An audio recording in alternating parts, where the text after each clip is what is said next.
chassis underneath is printed.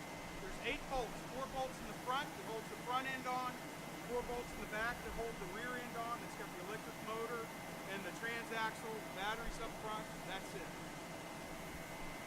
You know, you notice how they put notice how they put stuff in there so we couldn't jump into it? Yeah, I know. You've been working with this guy a while, haven't you? You can't get in. I don't know why he tells me that. Like I want to get in. Well, you know, Bob wants to put on his aviator glasses.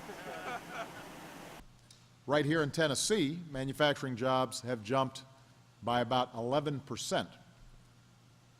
And the question is, how do we keep that progress going? How do we build on it? And that's why we're working to grow the jobs of tomorrow through a national network of manufacturing hubs.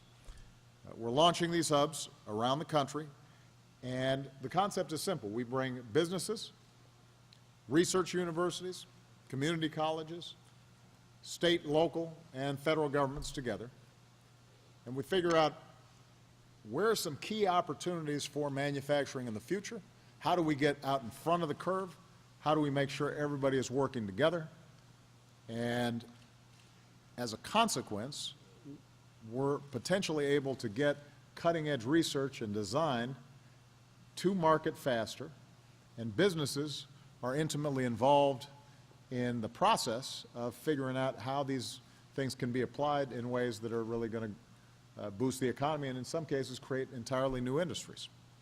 So these hubs are working on everything from 3D printing,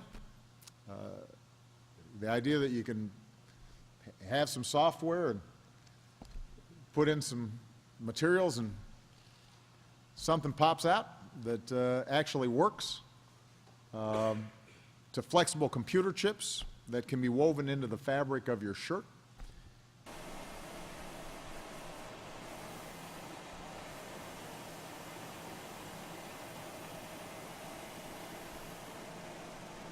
So Joe and I just watched how these folks developed the composites here at Techmer.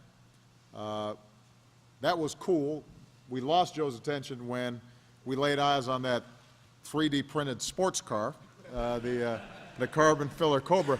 Hey, Biden started pulling out his aviator glasses, and we had to explain to him, you don't get to drive on this trip.